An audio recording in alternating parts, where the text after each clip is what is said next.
Vivam! Bem-vindos à segunda série do Pergunta Simples, o vosso podcast sobre comunicação. Hoje é o dia para entrar na nossa mente. Desejos e dores, falas e não ditos. Enquanto escutem, aproveitem para votar nas redes sociais com gostos, com comentários ou com partilhas e subscrever este programa. O Pergunta Simples está disponível no RTP Play, no Apple Podcasts, no Spotify ou no Google e, claro, está sempre aberto na página perguntasimples.com. Passem por lá, deixem um comentário e, se gostarem, partilhem com os vossos amigos.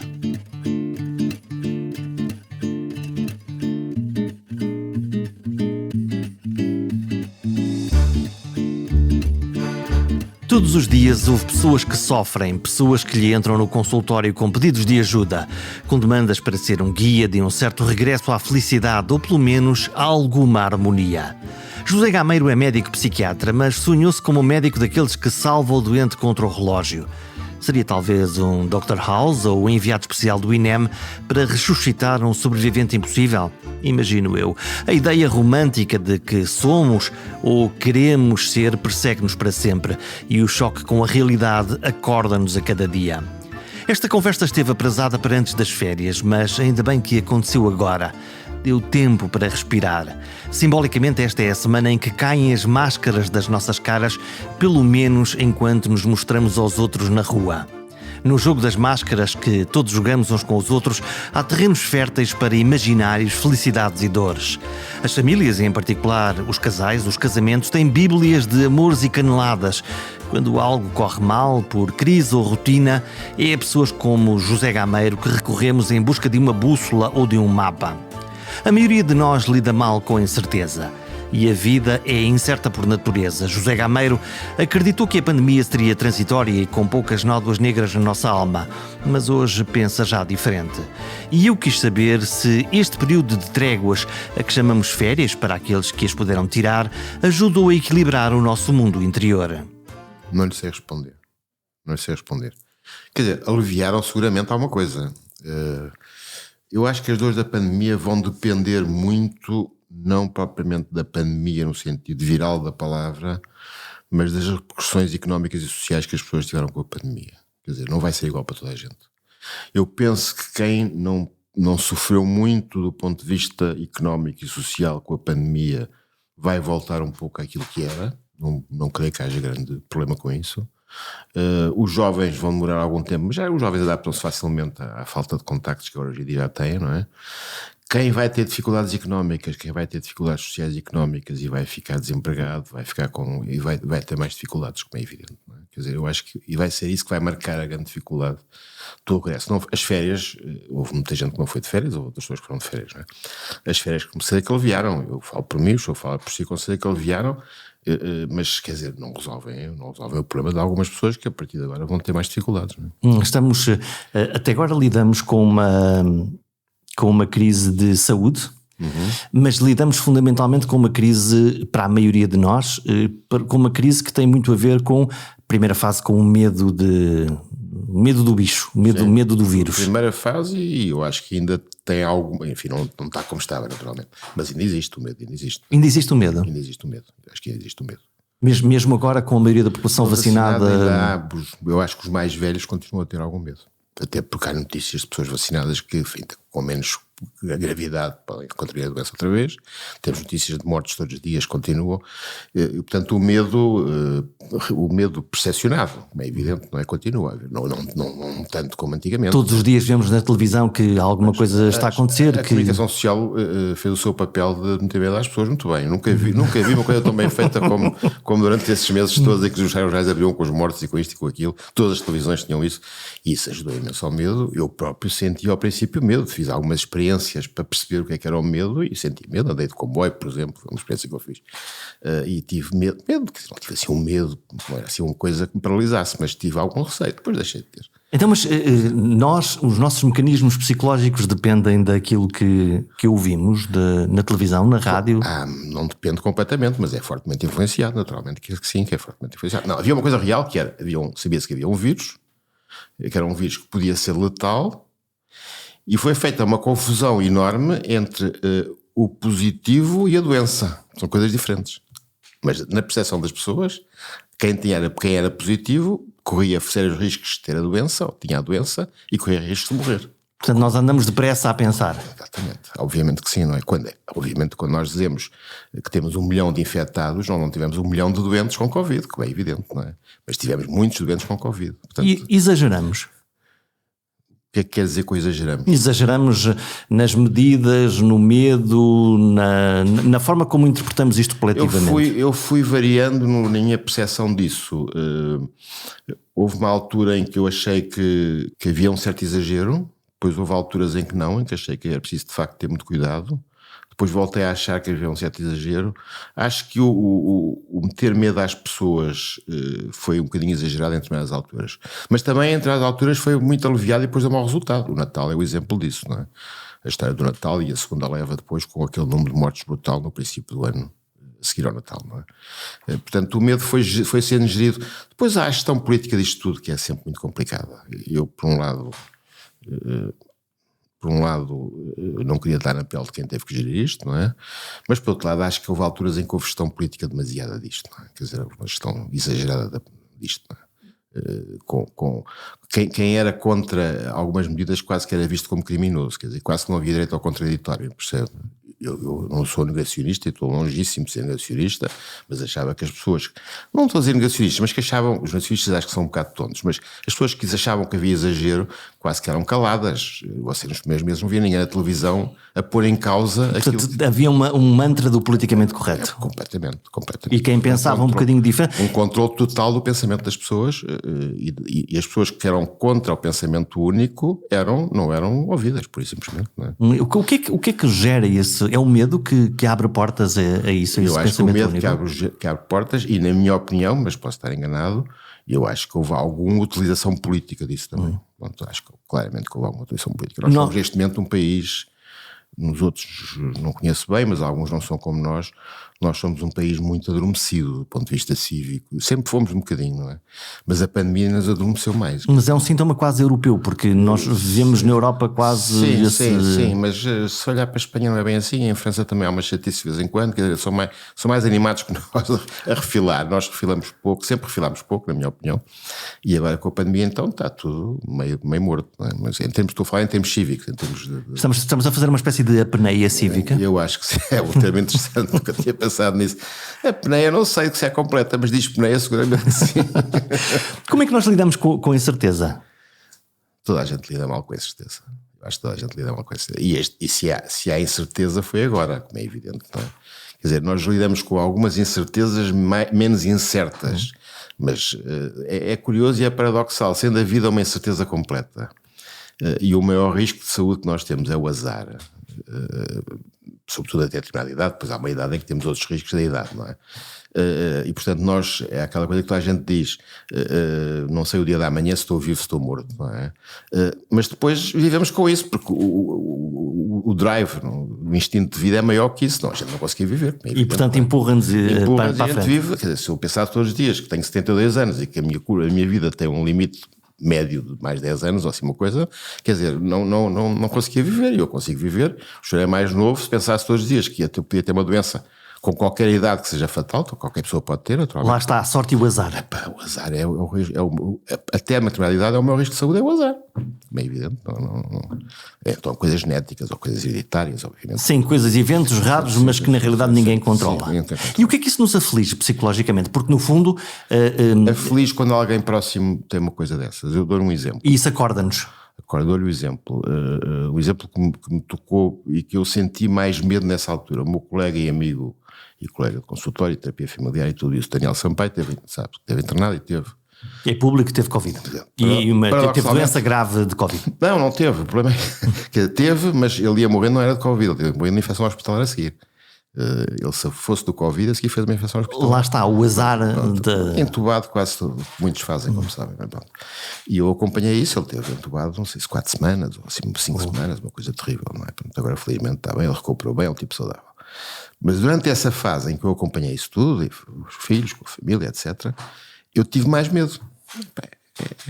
É simples de perceber, é um amigo, é um gajo próximo, toda a gente que teve alguém próximo muitas vezes que teve doente. Eu não tive felizmente na família ninguém que tivesse tido Covid, nem sequer infectado positivo, e tenho uma filha de meio casamento com 44 e este filho que viu agora com 23. Que está na idade de viver a vida, não é? Mas que fazia testes e não sei o quê, até me ensinou como é que se faziam testes, como é que se fazia um teste de borla, como é que se Bom, aprendi imenso com ele, não é? Como é que se começava. Cascais, o sítio onde estamos a falar, é um sítio onde a saúde pública promoveu exatamente esses testes logo desde o início. Sim. Depois Lisboa. Como é que se pediam cafés sem pedir cafés? Como é que se fazia uma série de truques, não é? Então, batota. um café era uma. O que é que era? Já não me lembro.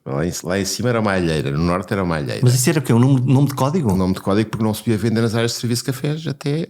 Não se lembra? Lembro-me. Uma fase é que não se podia vender nada ao postigo. E portanto, era uma fórmula de. Era uma fórmula dar a volta à regra? Dar a volta à regra. E eu usei isso muitas vezes, que eu levanto de madrugada e ia tomar café, e depois já era conhecido. Não? E já agora qual era a sensação psicológica dessa? A Polícia Municipal também lá ia. Portanto estava tudo. Mais uma vez, Portugal é o sítio dos não ditos. Exatamente. É o sítio dos não ditos. É o sítio em que faz-me sempre lembrar aquela rábula que o Ricardo Araújo Pereira uma vez fez ao Marcelo por causa do aborto. Pode, não pode. Nós somos muito assim, não é? Portanto, há coisas que não têm muita importância. Mas está a pergunta, portanto, perdi-me. Comecei a falar. Não, estávamos a falar sobre a questão de porque é que nos afligem a incerteza e no fundo, se nós olhássemos com realidade para essa sorte ou para o azar ou para essa estatística, isso teria um efeito quase paralisante. Sim. Tinha. E houve pessoas, eu conheci pessoas que não saíram de casa praticamente durante semanas ou meses.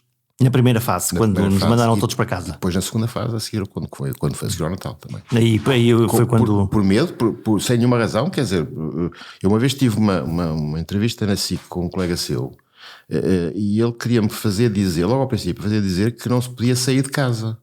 Eu disse, não é verdade. A pessoa pode dar passeios higiênicos, lembra-se das regras, pode dar passeios higiênicos na sua zona de casa, pode ir ao supermercado, portanto pode sair de casa e deve sair de casa para desaparecer as pernas. Todavia a mensagem implícita era não saiam de casa. Não se mexam. O bicho mal saem de casa ataca, não é? Uma vez fui passear o cão, este cão que viu há bocado, ali ao guincho, aqui, portanto é 1 quilómetro daqui, apareceu a polícia de Cascais, a polícia acho que era municipal, já não me lembro, e disse, o senhor não pode estar aqui, mas eu moro aqui perto. É que o limite é 400 metros. Eu disse, onde é que isso está escrito? É o que a gente definiu aqui em Cascais, é 400 metros de casa. Portanto, mais uma vez, não há uma regra. Cada uma definia a sua regra de zona de fronteira que não podia sair. Portanto, podia sair de casa e as pessoas estavam conhecidas, muita gente, sobretudo os mais velhos, que não podiam sair de casa, por isso mesmo. E eu agora quase por associação direta lá está, de aparecer o polícia, olha lá o seu cão, olha aquilo que nós entendemos, nós estamos a educar as nossas crianças sempre dizendo-lhes não faças isso. Não subas a árvore, não vê lá estalejas, sempre na negativa e não penso que já foi mais do que agora. Está a falar da pandemia ou está a falar em geral? Não, estou a falar no geral. Não, acho que já foi mais. Eu, com a idade que tenho, lembro-me que raramente me diziam que eu fazia coisas bem feitas, diziam-me era quando eu fazia coisas mal feitas. Agora, graças aos psis, que também exageram muito nestas coisas, mas fazemos ao contrário. Às vezes é demasiado ao contrário. O menino pode tudo. O menino pode tudo, mas é mais equilibrado, penso eu, porque por um lado castiga-se e diz que não se pode fazer, por outro lado gratifica-se um pouco quando faz bem. Aliás, nas escolas há um pouco isso, não é? Nós estamos a ouvir muitas vezes as novas correntes ligadas muito às empresas, à economia, que é sai da tua zona de conforto, vai fazer outra coisa. E eu quando ouço aquilo fico um bocadinho arrepiado. Porque a ideia do sair da zona de conforto. A mim irrita-me o termo, mas irrita-me a palavra, não gosto. Mas nós estamos sempre a sair da zona de conforto ou não? E depois voltamos, não é? Claro, obviamente. Para descansar um bocadinho. É um termo um bocado de gestão empresarial, penso eu, não é? Que a mim não me faz sentido, não me diz muito porque eu não tenho essa experiência. Mas a ideia é um bocado essa. Mas tem razão quando diz as pessoas estamos sempre a sair do conforto porque estamos sempre a acontecer coisas inesperadas e imprevisíveis, não são muitas, felizmente, porque senão teríamos que lidar com isso, mas acontecem-nos. Seria uma coisa cansativa. Seria uma coisa cansativa, mas acontecem-nos, quer dizer, eu todos os dias, não digo todos os dias, mas de vez em quando há coisas imprevisíveis, dos mais variados tipos, não é? Portanto, eu saio da minha zona de conforto, se quiser chamar-lhe assim, não gosto do termo, de facto. O que é que seguramente muitas pessoas que ouvem estão fora da sua zona de conforto e não querem estar, que houve no consultório, houve o quê? Que queixas é que houve? Pois tudo. Porquê é que o procuram? Porque estão a sofrer. seja o sofrimento, pode ser uma doença psiquiátrica, com um rótulo, com um diagnóstico, ou pode ser um sofrimento de relação com alguém, um sofrimento interior que não tem relação direta com ninguém, mas que é interno. As pessoas só vão...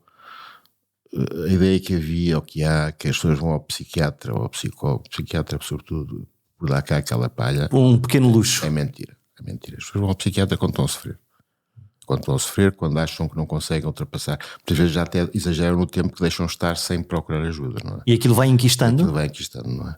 E portanto a ideia que tem, isso não é verdade, as pessoas procuram quando estão a sofrer e querem por um lado aliviar o sofrimento e por outro lado querem que o sofrimento faça algum sentido na sua história, ou seja, perceber um bocadinho o que é que se está a passar, não é? Perceber um bocadinho o que está a passar, o que às vezes é possível, outras vezes é mais difícil.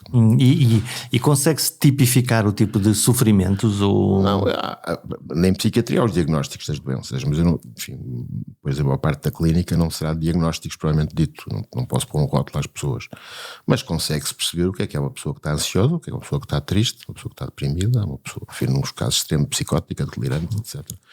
Eu trabalho muito com casais, portanto aí as coisas são um bocadinho diferentes, que aí é o sofrimento da relação e o problema da relação. Mas é sempre o sofrimento, Em casos raros não há sofrimento, a pessoa vai ao psiquiatra porque é pressionada para ir, por coisas comportamentais e que não há sofrimento. Aí é um bocado ao contrário, temos que levar a pessoa até ao sofrimento. É um bocadinho às vezes... Ter uma autoconsciência do que é que aconteceu, do que é que causou ao outro. E o que é que causou ao outro e ir até ao sofrimento e provocar, se é possível dizer a palavra, na própria pessoa alguma noção do sofrimento que está a provocar nos outros, que às vezes não existe, não é? Como é que se escutam as pessoas? Tem uma caixinha com empatia, com tempo para ouvir? Como é que tempo tenho. A primeira consulta, eu sou muito rígido com as horas, sou um bocado germânico. Começa a hora certa, acaba a hora certa. Posso-lhe perguntar porquê? Eu não sei, sempre fui assim. Aquilo que eu encontro mais próximo, a minha mãe era uma pessoa muito rigorosa em relação às horas, por exemplo. Não é? A minha família era muito rigorosa em relação às horas. O meu pai não, mas o lado da minha mãe, sobretudo. Deve ter ficado daí, mas não sei porquê, porque a minha irmã, por exemplo, faleceu há um ano e tal, e que era também psiquiatra, não era nada rigorosa com as horas.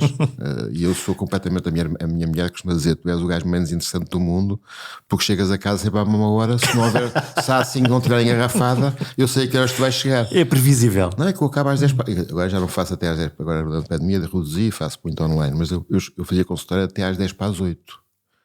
Quarto para as 8, aliás, porque a última consulta era às 7 da noite, eu faço, se é uma primeira uma hora, se é uma segunda 45 minutos.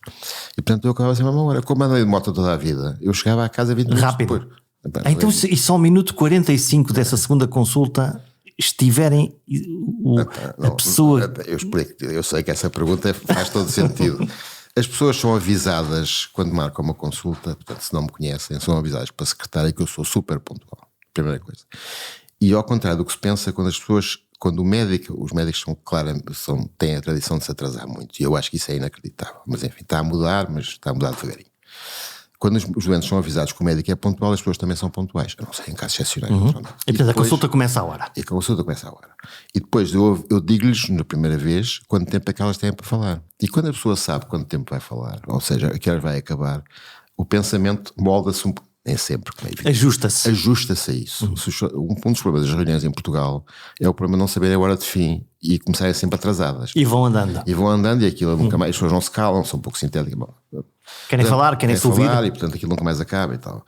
As reuniões, quando eu era chefe de serviço no hospital, as pessoas sabiam que começava a hora e acabava a determinada hora e aquilo funcionava. Era assim. Então como é que se resolve o síndrome do último minuto? O último minuto resolve-se, obviamente, se a pessoa tiver uma coisa eu prolongo, já me atrasei 5 minutos para a consulta seguinte, mas é pouco frequente, porque eu 5 minutos antes digo, vamos ter que acabar, temos 5 minutos. Portanto, há um sinal de que é para fechar. E depois, à medida que as pessoas já me conhecem e vão lá mais vezes, já sabem. E portanto, são as próprias pessoas às vezes que dizem, temos que acabar, não temos. Pronto, e, portanto, há uma disciplina na fala. E não é um problema, antes pelo contrário, eu acho que ajuda as pessoas a serem mais sintéticas e eu sou muito ativo nas consultas, não sou nada daquele estilo de mim que está por trás de ouvir. Eu falo. Não fala. Não, eu falo, ponho questões, provoco, sou um bocado provocador, e, portanto, provocador no sentido de pôr as pessoas a pensar e tal. Como é que se fazem perguntas? A primeira pergunta que eu faço a primeira vez é o que é que o traz cá? A pergunta clássica. E a pessoa começa a falar e eu começo a interagir com a pessoa, não é? E depois o processo vai andando. Se me perguntar assim, como é que é um processo terapêutico, varia tanto de pessoa para pessoa, de situação para situação, que é muito difícil dizer como é que é um processo terapêutico.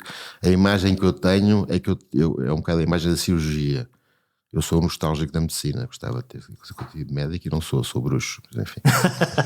Porque os psiquiatras não sentem-se médico? Não, sinto médico, estou a brincar. Mas eu gostava muito de medicina interna, medicina de urgência, hesitei muito. De mexer nas entranhas, de ver o sangue? Cirurgia não, cirurgia também fiz, mas não era mais a medicina de urgência, sim, era mais a medicina de urgência.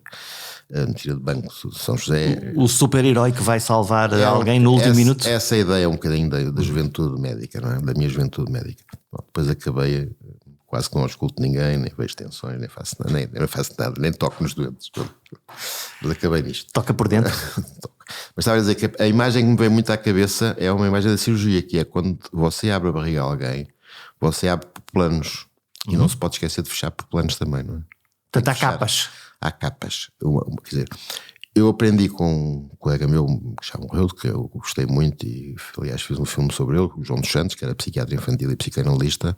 Eu aprendi muito que é preciso respeitar os tempos para as pessoas falarem. Quer dizer, a pessoa não pode falar logo tudo na primeira consulta, porque senão sente-se nu e depois não quer continuar. Já disse tudo, ou posso ter vergonha da próxima vez que vier cá? Vergonha, sobretudo o problema da vergonha. E, porque portanto, não se criou uma confiança?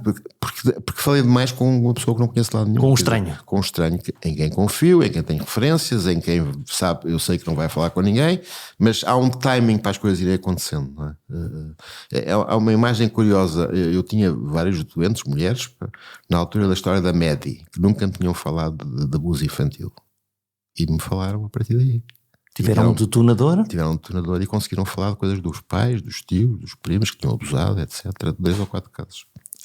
E portanto nunca me tinham falado. E estavam comigo há um tempo já, não é? Nunca me tinham falado disso. Portanto é quase que deslindaram o enigma encontrando o caminho d'água. Não é bem, é isso sim, mas é também o vergonha que as pessoas têm de falar de algumas coisas, percebe? Então como é que se criam condições, mesmo nesse ambiente? Cria-se confiança. As pessoas, o tempo cria confiança.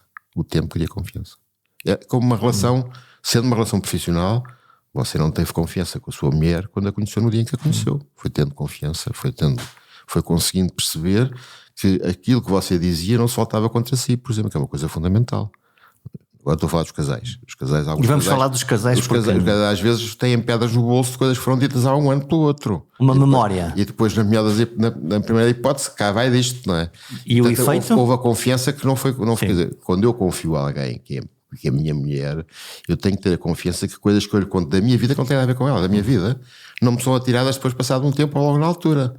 Tu és uma besta, ou tu és isto, ou tu és aquilo. Portanto, a confiança numa relação profissional é fundamental, que é, eu não vou criticar a pessoa por a pessoa me estar a contar uma coisa má, percebe? Eu vou tentar ajudá-la a viver com aquilo e a perceber aquilo. Na profissão de psiquiatra, imagino que a aceitação ou a neutralidade seja uma coisa... É uma palavra fundamental, a neutralidade. E com o tempo, eu acho que consegui ser quase 100% neutro. E agora a pergunta difícil, e quando aparece alguém em particular que para si é profundamente irritante ou não suportável? As duas coisas são... Eu tenho E mesmo não sabendo porquê? Não, é porque pode acontecer isso com uma pessoa que me irrita ou com uma pessoa que eu gosto demasiado.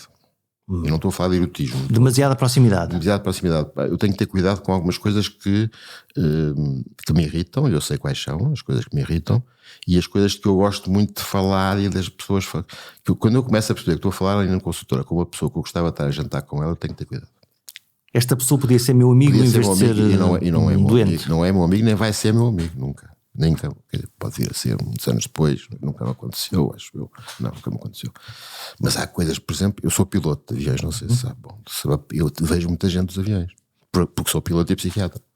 Eu tenho que ter cuidado para não começar a falar da paixão do avião. Eu tenho lá comandantes que eu adorava ouvir histórias dos gajos, porque são gajos com 10 mil horas, 15 mil horas, eu tenho 1000 e tal horas, portanto, são gajos profissionais. Eu tenho que ter cuidado não estou ali para falar, o gajo não me está a pagar para me falar do que é que se passa nos cockpits. Mas pode usar essa porta? Posso usar essa porta, claro. E a pessoa que o procura, eventualmente sabendo da paixão dos aviões, achar que ali é um campo comum. Procura-me por isso, procura-me, a malta dos aviões procura-me porque acha que muitas vezes o que se passa com eles tem a ver com os aviões também e com as dificuldades da vida dos profissionais da aviação, e portanto procuram-me porque eu posso perceber isso melhor que os outros, e sei lá, porque eu sou piloto também. E portanto há ali uma linguagem comum. Eu tenho que ter cuidado com isso, porque senão eu passo metade da consulta a falar de aviões e a alimentar a conversa de aviões com isso. É por isso que a pessoa lá está. Já que estamos a falar de aviões e falamos um bocadinho da confiança, eu viajei recentemente dos Açores, fizemos 3 voos e nos 3 voos o capitão, o comandante fez sempre aquela conversa: olá, fala aqui o comandante, Zazel, vamos para aqui, o tempo está ótimo, o normal. Num dos voos não aconteceu isso e o meu filho diz: este não disse nada. Que é uma coisa que eles devem dizer sempre, porque inspira imensa confiança nas pessoas. Lá está, mas Porquê é que este não disse nada, não é? Não lhe apeteceu, porque estava mal disposto, porque alguns não dizem nada, muito poucos, mas alguns não dizem nada. E isso gerou uma ânsia, não é? Sei, porque o discurso, chama-se isso o discurso do comandante, e depois geralmente o copiloto também faz é um discurso apaziguador, como por exemplo, quando há uma turbulência, ou quando há qualquer coisa desse tipo. E ele avisa. Ele avisa que vai haver, ou se não sabe, às vezes é clear air turbulence, portanto é ar limpo, ele não sabe que vai haver turbulência, ele tem que falar imediatamente.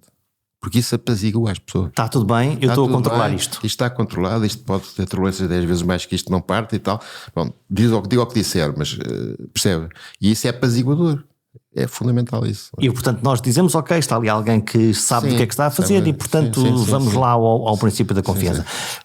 Então, e no caso, lá está, dos irritantes, daqueles cuja empatia não há neutralidade. Eu também aprendi com o tempo uma coisa com o mesmo colega, já com o João dos Santos, que ele dizia-nos uma coisa num seminário que fazia connosco mais novos, dizia uma coisa: quando vocês tiverem um doente ou uma doente à vossa frente que vos irrita muito, vocês procurem nele a infância, porque é muito mais fácil empatizar com uma criança do que com um adulto irritante. É uma excelente regra. E a gente começa a falar com a pessoa. E a minha experiência é engraçado. Se eu tivesse visto aquela pessoa na rua ou num jantar, eu saía, não tinha não quero saber de ti. Não quero saber de ti, irritas-me, és um estúpido, és um parvo. Ao fim de um tempo estar com a pessoa, a gente empatiza com a pessoa. Empatiza. Pode ser a pessoa mais desagradável do mundo. Já me aconteceu uma vez ou outra que nunca cheguei a empatizar muito. Mas a tolerar, pelo menos, numa fase inicial, e depois descobre coisas positivas na pessoa e sobretudo há uma coisa que é empática, que é o sofrimento. Quer dizer, nós empatizamos com o sofrimento sempre, não é? Se não leva de vida. Se eu não tivesse capacidade de empatizar com o sofrimento das pessoas e viver um bocado do sofrimento delas, com a distância que preciso ter, naturalmente. Mas há situações que a gente traz para casa, não é? Então depois como é que lida com esses despojos dos vários sofrimentos com que... Lido bem, acho que com o tempo, que ao princípio lidava pior, tinha mais incertezas, era mais... Há uma coisa que mudou muito com o tempo da experiência, que é o dar tempo às pessoas para irem melhorando. Eu tinha muita pressa ao princípio, por ansiedade. Queria que as pessoas me mirassem depressa. Abrir as camadas todas depressa, resolver o problema, fechar tudo e vamos embora. Não era para me ir embora, é por ansiedade que eu não era capaz de ajudar aquela pessoa. Hoje em dia percebo que o tempo é fundamental nessas coisas. Não é? É preciso esperar, dar tempo para que as pessoas possam... para que o tempo faça o seu trabalho. Então, eu imagino que a maioria das pessoas que lhe bate à porta seja honesta, pode não falar das coisas porque não as conseguiu entender ou porque está mais bloqueada. E a percepção de alguém que aparece e que deliberadamente o está a enganar ou a manipular também acontece? Acontece quando há um interesse naquilo, que eu só percebo às vezes depois. A psiquiatria é usada para manipular determinadas situações jurídicas, por exemplo. Até porque é difícil de questionar? É difícil de questionar, para baixas, para reformas. Hoje em dia as coisas estão mais controladas, mas antigamente era relativamente fácil reformar pessoas para a psiquiatria. Hoje em dia é muito mais complicado, não é? E para coisas jurídicas, por exemplo, para o tribunal, uma declaração para o tribunal. Claro, mas aí imagino que isso seja também... divórcios, para esse tipo de coisas, percebe? A pessoa com o tempo vai percebendo que quando é que está a tentar ser manipulada. E isso irrita muito. Isso já me aconteceu algumas vezes. E aí intervém, fala aí sobre isso? Sim, aí digo: olha, acabou, não faço isto. Porquê que nos custa tanto, eu não quero dizer ser rudes ou ser brutos ou ser diretos, mas dizer com clareza, com transparência e honestidade aos outros toda a verdade que nós pensamos? A mim não me custa nada, mas eu acho que a cultura portuguesa é essa, de facto. Nós somos a cultura do NIM. Aplainada quase. É o NIM, não é o NIM, é que nem é assim, nem é não. Nem é assim. Epá, faz-me lá isto e não sei o que, ajuda-me lá nesta coisa. E você depois não tem uma resposta nunca. Se é sim, dizem que sim. Ou então vamos ver. Se é não, Normalmente é mais nin do que não. Você fica à espera, não lhe dizem nada, você te fala, ainda não pude, e não sei o quê. O não é muito difícil dizer às pessoas na nossa cultura. A cultura americana, como sabe. Sim, é muito mais direta. Eu trabalhei nos Estados Unidos uns tempos e eu sou Pão, muito mais queijo. desse ponto de vista, apesar da minha cultura ser francesa, porque andei no seu francês desde pequenino, mas eu tenho muito mais facilidade em dizer as coisas logo. Não é não. Não é sempre assim, como é evidente. Não sou 100% assim, mas sou bastante mais assim do que a média, penso eu. Vamos para o palco mais formidável da existência humana, que é o das relações. Sim. E daquelas que têm que ajudar a curar ou quebrar, que são entre um casal, entre um homem e uma mulher. Sim. A quem ou dois homens e duas mulheres também. Sim, não quero. Já tive muitos casais homossexuais, eu tive muitos, comparativamente. E os problemas são iguais ou são diferentes? Exatamente iguais? É uma coisa. Portanto, não há um padrão diferente, apesar de serem do mesmo género? Não. Pode-se dizer, não acho que haja. Eu, a princípio, achava que os casais homossexuais, sobretudo os masculinos, eram mais ciúme, tinham mais ciúme, havia mais ciúme. Mais posse, mais ciúme, e depois, mas não, hoje em dia não acho isso. Acho que é igual, é tudo igual. Vamos ao clássico homem e mulher. Aparecem lá porquê? Os casais. Eu costumo dividir em dois tipos, assim por uma questão de esquema: as crises agudas. Algo correu mal. Já lá vamos ao correu mal. E aqueles casais que são os piores prognósticos, que são os casais que andam à bulha há 20 anos. Há 20 anos à pancada? Há 20 ou 10, ok. Quando eu digo bulha não é pancada física, quer dizer que se entendem. Estão-se a chatear um ao outro. Não se entendem há muitos anos e às vezes até são os filhos que os pressionam para ir. E esses então, e porquê é que esses são pior prognóstico, sendo que tem uma relação mais longa? Está enquistado aquilo, está muito organizado aquilo. Nós temos dinâmicas relacionais que criam raízes? Que criam raízes e que são redundantes, quer dizer, que são automáticas. Quer dizer, toda a gente numa relação de próxima com uma relação de casal tem coisas automáticas que até às vezes passam pelo tom de voz, pela forma como diz bom dia, como diz boa noite. Conhecem-se demasiado bem? Demasiado bem. E há umas raízes ali profundas. Há umas raízes muito difíceis de trabalhar. Nesse sentido, as crises agudas são muito melhores. O que é uma crise aguda? Pode ser uma infidelidade, é as mais frequentes, não é? São as mais frequentes, são os melhores prognósticos. Eu adoro tratar infidelidades, corre quase sempre bem. Ou se separam ou fica um novo casamento ótimo, diferente. Ou vai ou racha, literalmente. E quando vai, aquilo fica diferente, fica melhor. Fica outro tipo de relação? Fica uma relação mais, como é que eu ia dizer, mais animada, mais viva. As pessoas percebem, sem que haja uma relação de causa e efeito, percebem que a infidelidade foi num terreno, muitas vezes, que era um terreno já um bocadinho seco do casamento. Nem sempre é assim. Pode haver infidelidades em casamentos que funcionam muito bem. Não há uma relação de causa e efeito entre uma coisa e outra. Se as pessoas querem a infidelidade, a descoberta da infidelidade muitas vezes é aliviante para a pessoa que está a ser infiel. Ao contrário do que se possa pensar, às vezes é aliviante, porque a pessoa já não sabe o que é que fazer com aquilo e já lhe falta o ar, já lhe cai o cabelo, já faz não sei o quê, já não é? Porque é uma vida dupla, difícil, não é? E hoje em dia as pessoas são apanhadas muito rapidamente. Antigamente era mais por causa das redes sociais. Os digitais, os WhatsApps desta vida. Toda a gente vai ao telefone, mesmo quando diz que não vai. Quando ver o telefone do outro? Sim, quando está ameaçado vai ver o telefone. Se puder, vai ver o telefone. Toda a gente vai. Lá se vai a confiança. Quando está apertado, é evidente, não é? Agora que está tudo bem, não anda a ver os que alguns vêm, mas. Não, e é as vias verdes, e é os pagamentos, há uma série de coisas digitais. Todos deixamos um rastro. Deixamos um rastro digital que é fácil, relativamente fácil. Depois as pessoas não apagam as mensagens, porque esquecem-se de apagar, às vezes, enfim, ou não apagam para te olhar para elas. Gosto muito de olhar. É bom para o ego. Os homens são mais tontos nisso que as mulheres são mais cuidadosas, os homens são mais tontos.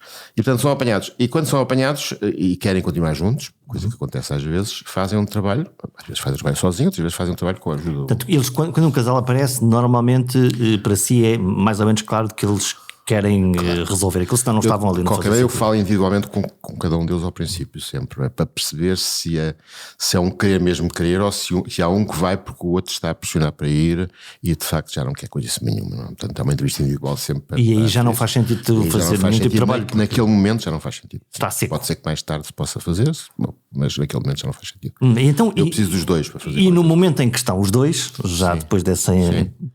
Quem é que se queixa mais? Quem levou mais na cabeça? Quem correu mal? Não, às vezes queixam-se os dois muito, não é? Na infidelidade é óbvio quem é que se queixa mais, não é? Quem foi vítima foi vítima, não é? Nos casais com outro tipo de problemas mais crónicos, normalmente são os dois que se queixam.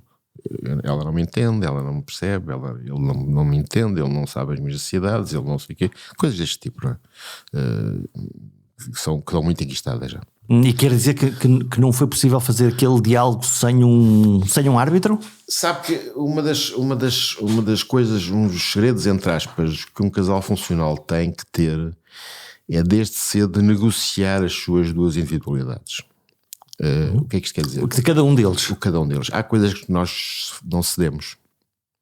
Dou um exemplo que é ridículo. Se eu sou do Benfica, eu não vou ser do Sporting, porque a minha mulher é do Sporting. Isto é um exemplo ridículo. Eu nem sequer adoro futebol, mas é um exemplo que facilmente as pessoas percebem. Eu gosto de fazer este desporto ou de ver uma determinada coisa e tu não gostas. Eu tenho que negociar, quer dizer, porque o amor entre duas pessoas não é viver. O amor é uma coisa, viver em conjunto é outra. São sobreponíveis, uma parte das vezes, felizmente, não é? Mas o amor é muito mais fácil do que viver em conjunto. Viver em conjunto é muito mais complicado.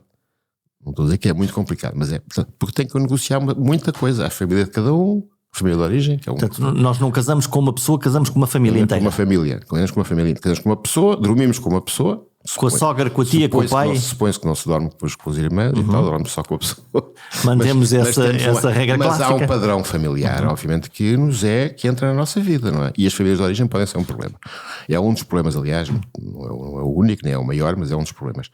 Depois há a negociação de cada um de nós, quer dizer, eu para viver com alguém, eu tenho que ceder, há coisas que cedo, outras não cedo, umas negocio, outras não negocio, percebe? E essa negociação, quanto mais tardia for, portanto, quanto mais tempo houver de bulha por causa dessa não negociação, mais complicado é. Sendo que no início o amor é cego e provavelmente essa negociação não acontece no início. Ao princípio não, porque ao princípio nós vamos conhecendo a pessoa, ao fim de uns largos meses começamos a ao princípio, isto depois há de mudar, depois não sei o quê, pronto, a gente já começa a intuir uma coisa ou outra que não gosta ou que lida mal. Eu costumo usar uma imagem há muitos anos que é: os casamentos são uma espécie de cabaz de Natal. Uso isto muito porque acho que é uma boa imagem, passa a modéstia. À frente tem o champanhe, o caviar e as trufas. Que é o que a gente vende. E atrás tem o atum, a sardinha em lata e não sei o quê. E a gente, à medida que vai conhecendo a outra pessoa, vai descobrir nela, como ela vai descobrir em nós, a sardinha em lata e o atum. Faz parte do pacote. É um pacote. E, portanto, você, quando conhece alguém muito bem, você, se quiser a mandar-lhe setas às coisas más, é a coisa mais fácil do mundo, não é? E se estiver sempre a mandar setas? Lixa aquilo tudo. Dá cabo daquilo tudo. Ninguém aguenta. Quem é que aguenta na sua individualidade, na sua autoestima, estar a levar setas todos os dias? Não? Ninguém aguenta. E essas setas são o quê? São criticar a outra... São críticas. O pior prognóstico, isto está muito estudado, o pior índice prognóstico de um casamento é a crítica sistemática. Todos os dias? A desvalorização sistemática da outra pessoa. Todos nós fazemos críticas à pessoa com quem vivemos, naturalmente. Mas isso é que é lembrar o outro dos seus defeitos? De não, pode nem sequer ser isso, pode ser a nossa visão do outro. Pode até nem corresponder as visões são relacionais. É a minha relação com o outro. Sei lá, o outro não tem que ser assim, forçosamente, porque há outra pessoa que pode achar. Há pouco tempo escrevi uma coisa chamada polifonia emocional. Cada pessoa tem uma relação diferente com cada um de nós e, portanto, há um tipo que pode achar que eu sou uma besta e outro tipo que acha que eu sou o melhor do mundo. Há uma construção, uma imagem de uma relação. Sim. É feita na relação. Nos casais isso é muito forte, porque nós estamos com outra pessoa de uma forma muito íntima e muito forte. E, portanto, é muito fácil, se nós quisermos criticar a outra pessoa, descobrir coisas para criticar. E usar exatamente aquilo no sítio que dói. No sítio que dói, obviamente. E depois isso é inaguentável, não é? Ou há uma pessoa submissa no casamento que aguenta tudo e fica uma não pessoa, mas também não funciona muito bem. Ou hoje em dia cada vez há menos isso, como é natural, não é? E portanto, aquilo depois começa uma guerra, não é? Nós nunca perguntamos a alguém porque é que gostas de alguém ou porque é que te casaste com alguém. Quando num grupo de amigos eles se separam, a primeira pergunta que fazemos é: mas porquê? Tem toda a razão. É. Porque é que se separaram? Era um casal perfeito. Mas não era um casal perfeito, provavelmente não era, a não ser que tivesse havido um incidente. Porque nós não vemos. Estamos do lado de fora e não... Os casais reservam muito da sua intimidade, as mulheres falam mais às vezes com as amigas, os homens falam muito pouco da sua vida conjugal, falam muito menos, falam mais, eu já falava, mas falam menos. E portanto é aquela história clássica que eles separaram-se, parecia o casal perfeito. E depois há os amigos que, eu posso intervir ou não posso, devo intervir, não devo. Entre marido e mulher não metas a colher porque senão sais mal, não é? Normalmente é isso, não é? Mas há uns que intervêm mais, outros intervêm menos. Depois há uma situação complicada, que é dos amigos quando há uma separação, que é, eu vou ficar amigo dos dois, como é que é? Mas se eu sou amigo de um, o outro vai ficar chateado porque eu sou amigo ainda dele e separou-se, percebe? Lá voltamos à neutralidade. Há aqui um jogo. Depois há o jogo com as mulheres sozinhas, também não é fácil muitas vezes, com os casais amigos. Que é o marido, isto é uma rábula que é verdadeira, não é? Que é o marido que telefona para a mulher que acabou de separar, se precisares de um ombro e tal. Isto acontece. Isso cria uma. Gente ri-se, mas isto acontece. E portanto isto cria. Mas isto não é a coisa mais estatisticamente significativa, não é? Mas os amigos, quando há uma separação, por um lado, não digo que há um efeito contágio, não existe um efeito contágio, mas há um efeito de as pessoas pensarem o seu casamento quando tem uma separação próxima de amigos. Há um efeito de espelho? Há um efeito de algum espelho, das pessoas pensarem um bocadinho mais na sua relação, que às vezes não lhes faz mal nenhum, só lhes faz bem. Mas há esse efeito um bocadinho. E depois há a questão da separação, com quem é que me vou dar, consigo me dar com os dois, ou não consigo, etc. Deve ter amigos divorciados, sabe como é que isso é. Então, e quando as coisas complicam-se, obviamente, quando há filhos? Sim, nem sempre, felizmente, mas muitas vezes complicam-se. Quando, um passo atrás, que é quando as pessoas se casam, uma coisa, um homem e mulher, dois homens, duas mulheres, o que for, se juntam, é uma coisa. Se casa já. Quando nasce uma criança, aqui a regra muda. O primeiro filho muda a nossa vida, o segundo acaba com ela, digo eu. Não, a vida muda, como é evidente, não é? E um casal com filhos demora muito mais tempo, por exemplo, no caso de separação, a separar-se. Com um casal sem filhos, não sei se era isso que queria falar. Sim, portanto está a tentar no fundo suster aquela harmonia. Está a tentar aguentar porque tem um filho ou vários filhos e percebe que pós-filhos... Agora, já dito isto, também é verdade que já quase ninguém deixa de se separar por causa dos filhos, enquanto antigamente, como sabe. E uma coisa é ser um casal que está economicamente estável, outra coisa é alguém que está mais dependente. O problema das casas em Portugal é um problema complicado, porque agora está a mudar felizmente, porque havia o problema da casa comprada, isso levava sempre problemas patrimoniais complicados de divisão de património. Hoje em dia as pessoas já arrendam mais, é mais fácil, mas portanto quando há filhos é mais complicado. Dito isto, eu acho que a maior parte das vezes as coisas correm bem na gestão dos filhos depois futura, na guarda, seja ela guarda partilhada. Sim, até porque há um afeto maior que garante. Sim. E às vezes até os filhos ganham mais o pai, normalmente mais o pai quando há separação. A menos que eles sejam usados como arma de arremesso. Às vezes são, sobretudo quando há dinheiro, muito dinheiro envolvido. É muito usado os filhos como arma. Isso é quase contraproducente, não é? Mas usam porque é assim. Porque... Se há mais abastança, devia ser mais tranquilo. Não, se há mais abastança, há mais para tentar sacar a quem é abastado, não é? E portanto usa-se os filhos para tentar... Mas para causar dor ou por... Para causar dor às vezes, mas aí muitas vezes por outros motivos, porque há outra pessoa envolvida que apareceu e tal, para chatear, mas também porque eu resolvo isto com os dos filhos se tu me deres X, ou se a separação foi feita desta maneira. Dito isto, eu só apanho a porcaria. Sim, o que não correu bem. Não correu bem, portanto não estou a falar da porcaria que apanho. O que correu bem, o advogado fez bem o seu trabalho. Os advogados às vezes não fazem bem o seu trabalho porque acirram. Sim, portanto não olham para o todo, olham para a sua parte, a parte que defendem, sobretudo quando há dinheiro. Os divórcios com dinheiro são sempre mais complicados. Eu uma vez fui fazer uma mediação fora do país, mediação de divórcio, fora do país em que se discutiam 40 milhões ou 50 milhões. Uau! E foi o cabo dos trabalhos. Mediação não era jurídica, era mediação. Eu conhecia, eles pediram-me e tal. Como é que se media uma coisa dessas? Tentando, a mediação familiar não é provavelmente a minha especialidade. Neste caso eu fiz mais uma vez porque eles tinham sido meus clientes antes. Portanto havia uma relação de confiança dos dois. Confiança enquanto casal, não é? Depois acabaram por separar e foi depois da separação. A mediação é feita de maneira que os dois sintam que não estão a perder muito. No fundo é isso, não é? Mas estão a perder alguma coisa. Não só os filhos, é aceitar uma perda. Isto é num contexto jurídico diferente do nosso, em que a mulher tinha direito a coisas que em Portugal já não tem, não é? E portanto, e ele não queria dar, não queria largar tanto, e portanto é feito de modo a que cada um dos dois sintam que têm que perder, mas que não perdem muito. É um mal menor, no fundo. É um mal menor. É uma perda aceitável. E ao mesmo tempo que se libertam um bocadinho, porque cada um quer seguir a sua vida e ter a sua vida. Um deles, neste caso, já tinha uma pessoa e tal, portanto já queriam se libertar daquilo. Não é? Estamos praticamente a fechar a nossa conversa. No último ano e meio, abraçamos menos, beijamos menos. Muito menos. Os nossos próximos ainda por cima. A nossa empresa ficou mais longe, agora vemos aos quadradinhos a fazer teleconferências. Os nossos velhos, muito velhos, que estão nos lares, estão... Isso foi a coisa mais terrível disto tudo. Mais perdidos? Foram, mais longe? Mais longe e mais desorientados, porque deixaram de ter muito... Uma pessoa que está num lar pode estar muito bem, mas algumas das pessoas que estão num lar já estão meias bem.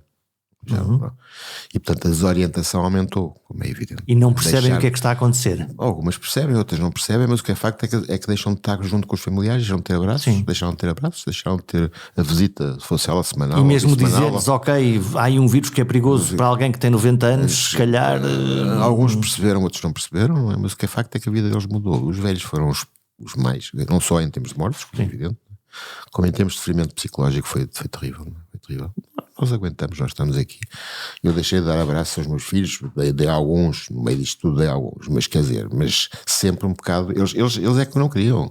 O meu filho, ao princípio, este que conheceu agora, fez-me uma perseguição cerrada. O que é que eu fazia, o que é que eu não fazia, onde é que eu ia, uma coisa terrível. O que é que logo ao princípio, onde é que eu ia, a que horas é que eu ia, como ele estava a acabar o curso, estava cá em casa ainda, agora já não está cá em casa, mas estava cá em casa, eu saía, como sai muito cedo, quando ele acordava às 8 e tal da manhã, eu estava aqui sentadinho com o muito bem composto, já tinha andado não sei onde a madrugada toda. Eu nunca deixei, andei sempre na rua, de madrugada a passear. Gosto de fazer caminhadas, andava sempre. Depois ia ao tal café clandestino e tal, depois ia pegar almoço para a minha mulher e não sei o quê, ao Lidl, o sumo de laranja e o pão fresco, e depois vinha para casa e estava ali sossegadinho a escrever. O pai está aqui e tal. Está tudo bem. Está tudo bem. Então, e para a geração deles, dos miúdos, para eles então... Foi mal. Não beijas, não tocas, não estás, não falas? Não estás. Eu não sei o que é que se passava fora de casa, não me perguntei muito, mas suponho que não se passava nada, quase nada. O que é terrível, não é? Quer dizer, uma blindagem... Isso foi terrível. Os jovens sentiram. Foram os velhos e os jovens. E agora, voltamos, a percepção é que voltamos ao normal? Eu acho que sim, eu acho que isto vai voltar ao normal, já está a voltar ao normal e acho que vai voltar ao normal, tirando aquilo que eu lhe disse logo ao princípio, que há pessoas que ficaram com feridas nisto, quer de saúde, algumas, como sabe, não é? Quer no menos número, quer económicas e sociais, que vai haver chatices, vai haver problemas. Olhando para... Isto não é o país das maravilhas que nos querem fazer acreditar em termos económicos e sociais. Acho que já todos desconfiamos um bocadinho disso, não é? Desconfiamos, mas depois não fazemos nada. Voltamos ao nosso início. Voltamos ao início. O que é que precisamos de cuidar nos próximos tempos no nosso diálogo íntimo connosco próprios? E com os nossos amigos, se calhar, com os nossos próximos? Eu acho que os nossos amigos, os nossos próximos, com os amigos sobretudo, precisamos de reencontrar-nos e conversar e beber uns copos e dizer disparate. Eu já comecei isso, já se pode fazer isso, não é? Eu acho que cada pessoa podia fazer um bocadinho uma reflexão sobre como é que viveu isto e qual foi o seu, para conhecer melhor os seus limites e a sua capacidade de gerir coisas deste tipo. Isto foi, a minha geração teve duas coisas na vida que foram o 25 de Abril e a pandemia. Foram coisas completamente diferentes uma da outra. E eu acho que a pandemia foi uma experiência, vista do ponto de vista positivo, foi uma experiência de autoconhecimento, da relação com os outros, bestial, quer dizer, ótima para a pessoa se conhecer, e acho que faz sentido pensar sobre isso, e há gente a escrever sobre isso, já escrevi muito sobre isso, e isso pode... O prazer que eu tive, não sei se posso dizer mais qualquer coisa. Claro que sim. O prazer que eu tinha a andar de madrugada sozinho nas ruas de vários sítios do país onde eu ia, porque eu não ficava em Cascais. Eu fui a Mafra, eu fui a Sintra, eu fui a Ericeira, eu fui a Almada, eu fui não sei aonde, sem ninguém na rua às 5h30 da manhã. Nem um carro, não havia nada. Lembra-se do confinamento inicial. O 1º de março. Com os auscultadores na cabeça, a ouvir música e a ouvir sistematicamente o Sounds of Silence, o Simon Garfunkel, que conhece com certeza. O prazer era enorme. Isto é contraditório. Mas eu tinha um prazer, tinha a cidade para mim. Eu subi uma vez à Avenida de Liberdade, no meio da estrada, no ano passei, do Restauradores ao Marquês de Pombal, de madrugada, sozinho. Para aproveitar o vazio da cidade. Para aproveitar o vazio, com os auscultadores na cabeça a ouvir música. Eu nunca mais vou poder fazer isto, percebe? E fazia-me a impressão como é que as pessoas não iam para a rua fazer coisas deste género. Algumas iam, mas não sei quando não se via ninguém. Fazia a impressão. As pessoas tinham tão de medo que não saíam de casa.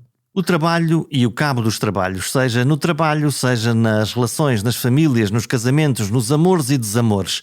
Tudo questões para discutir, para falar, para não calar, porque afinal os não ditos não são uma boa solução. Mais vale dizer aquilo que vai na sua alma e pelo menos alivia. E então sim, pode procurar a felicidade, se é que ela existe. Para os mais céticos, se calhar não. Para os outros, talvez sim. Voltem para a semana no Pergunta Simples, na segunda edição.